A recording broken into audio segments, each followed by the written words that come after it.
अस्सलामुअलैकुम नाज़रीन, निज़ाम टीवी के स्टूडियो से मैं हूं आपकी मेज़बान राबिया अफजल। जी, इस वक्त जो हमारे साथ पर्सनैलिटी मौजूद हैं वो है डॉक्टर बाबर बिन दिलावर। आइए उनसे बात करते हैं कि कोरोना के साथ साथ कौन सी दूसरी वबा भी है। कोरोना एक ऐसी आलमी वबा है जो मैं पहले भी बता चुका हूं कि दज्जाली शैतानी ताकतों ने इसका इज़हार किया है, शुरू किया है, और उसी मंसूबे को परवान चलाने के लिए उनकी दूसरी जो साजिशें हैं वो भी चल रही हैं। कोरोना के साथ साथ हमें जिस नई वबा का सामना है वो है टिड्डी दल। इसको लोकस्ट कहते हैं, और ये देखें, ये भी एक आलमी पेंडेमिक है, आलमी वबा है।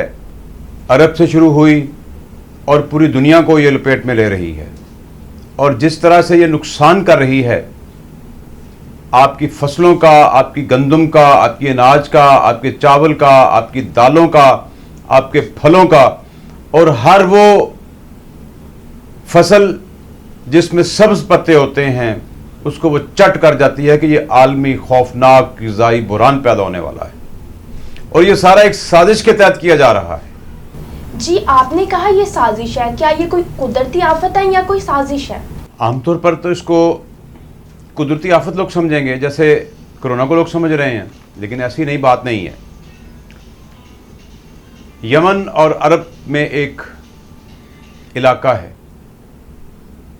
जिसको रबीउल खाली कहते हैं। रबीउल खाली अमेरिकी फ़ौज का अड्डा भी है। वहाँ पर ड्रोन और जहाज़ों से मसनूई बारिश बरसाने के तजुर्बात पिछले कई सालों से जारी हैं, और वहीं पर सन 18 में टिड्डी दलों की, और सन 17 में और 16 में GM जेनेटिकली मॉडिफाइड लुकस का मंसूबा परवान चढ़ा।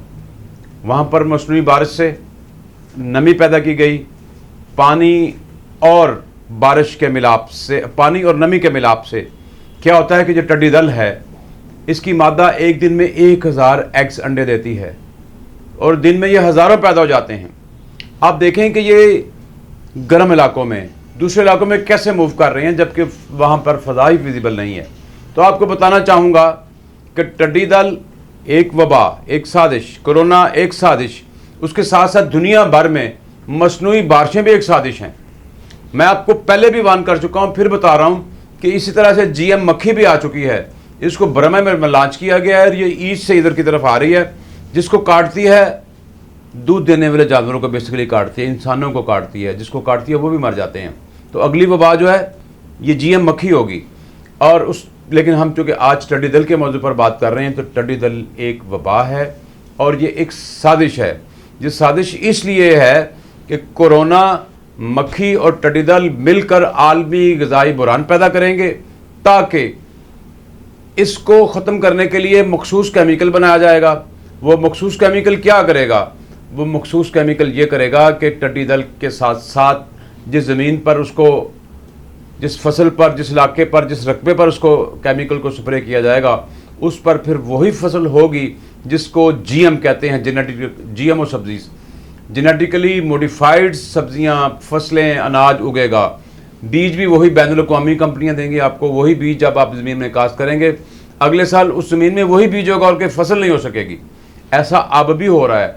और क्या हो रहा है आप देखते हैं कि अब खरबूजा नहीं रहा, शरबूजा आ गया है, जिसको भी जेनेटिकली मॉडिफाइड खरबूजा कहते हैं।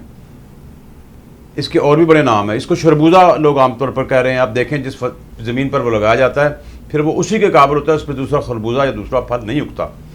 तो सब्जियों में भी यही मामला है, जिसमें आप GM जेनेटिकली मॉडिफाइड टमाटर लगाते हैं, फिर वही उगता है, दूसरा नहीं उगता, और आपको मजबूरन उसका बीज मखसूस बैनुल-अक़वामी माफिया के डीलरों से ख़रीदना पड़ता है।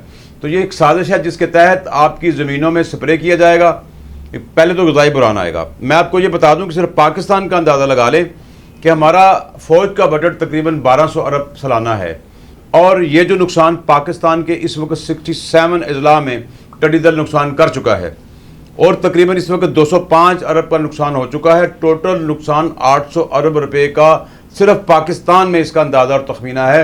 आप ये अंदाज़ा लगा लें कि इंडिया में जा रहा है, ये अफ़गानिस्तान में है, ये ईरान में है, ये इथोपिया में है, ये सूडान में है, ये सऊदी अरब में है, ये इराक में है, ये यमन में है और ये लीबिया में है, ये मुस्लिम ममालिक की जितनी पट्टी है बेसिकली ये इसको घेरे हुए है।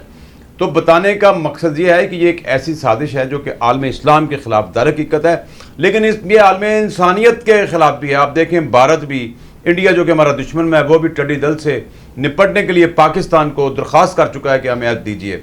और फरवरी में ही पाकिस्तान की गवर्नमेंट टिड्डी दल के ख़िलाफ़ ऐलान कर चुकी है। क्या ऐलान कर चुकी है कि ये एक वबा है, ये एक बहुत बड़ा ख़तरा है, इसको निपटने के लिए एमरजेंसी डिक्लेयर कर दी गई है और पाकिस्तान की आर्मी को ट्रेन कर दिया गया है कि आपने इसके ख़िलाफ़ क्या करना है और इसके ख़िलाफ़ कैसे निपटना है। आप देखें कि जब ये एक आर्मी को अपने अलर्ट कर दिया तो उसका मतलब यही है कि दहशतगर्दी की नई किस्म है। जैसे कोरोना दहशतगर्दी की किस्म है, टिड्डी दल या लोकस्ट भी दहशतगर्दी की किस्म है, जिसको ट्रेन करने के लिए आर्मी के हर यूनिट को ट्रेन किया गया है।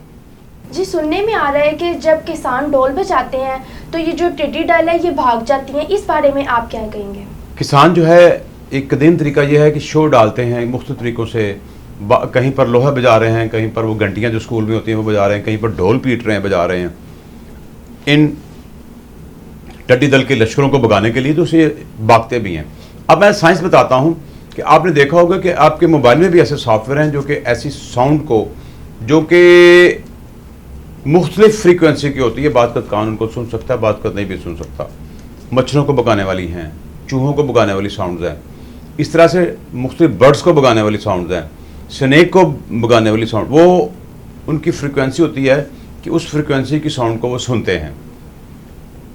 इसी तरह से ढोल की जो फ्रीक्वेंसी, उससे बीट्स पैदा होती हैं, उससे टिड्डी दल की 70,000 इकसाम में से सिर्फ 10 भागते हैं, ये भी याद रहे। तो जो इस वक्त दुनिया में मसनूई तौर पर जेनेटिकली मॉडिफाइड टिड्डी दल बनाए गए हैं, लेबॉर्ट्रियों में पैदा किए, आप गूगल से रिसर्च कर सकें, इनमें से कुछ इकसाम तो ढोल से भाग सकती हैं, सारी नहीं भागेंगी। आखिरकार मजबूरन हमें कुछ ना कुछ इसका और हल निकालना पड़ेगा। लेकिन साइंसदानों को ये चाहिए कि वो बगैर केमिकल के शुआई इलाज, बीट्स इलाज, ऐसी आवाज़ की लहरें पैदा करें कि जिससे इनके दिमाग में भ्रमराहट हो और ये भाग जाएं या मर जाएं। जी, आप ये बताएं इस वबा का हल क्या है? पाकिस्तान में इसकी रोकथाम के लिए क्या किया जाए? जैसे मैं पहले बताता आ रहा हूँ कि हमें प्यारे नबी सल्लल्लाहु अलैहि वसल्लम की तालीमात पे अमल करना है। ऐसे ही टिड्डी दल को ख़त्म करने के लिए, रोकने के लिए, इससे अपनी फसलों को बचाने के लिए, इससे आलमी अनाज के बुरान को दुनिया में मुब्तला होने से बचाने के लिए हमें नबी सल्लल्लाहु अलैहि वसल्लम की तालीमात पर अमल करना है। तालीमात क्या है? इकरा, कि भी तालीम सीखें, आप एजुकेशन लें, आपको ज़राई तालीम जो है उसको सिखाना होगा। आप बच्चे के स्कूल में पहली से लेकर मैट्रिक तक कोई ना कोई ज़राई सब्जेक्ट जो है वो मस्ट है, उसकी किताबों में, साइंस में, उर्दू में, मुआशरती उलूम में, मुतालिया पाकिस्तान में ऐड करें, ताकि इनको पता चले कि हमने फसलें उगानी कैसी हैं, इनको महफूज कैसे करना है।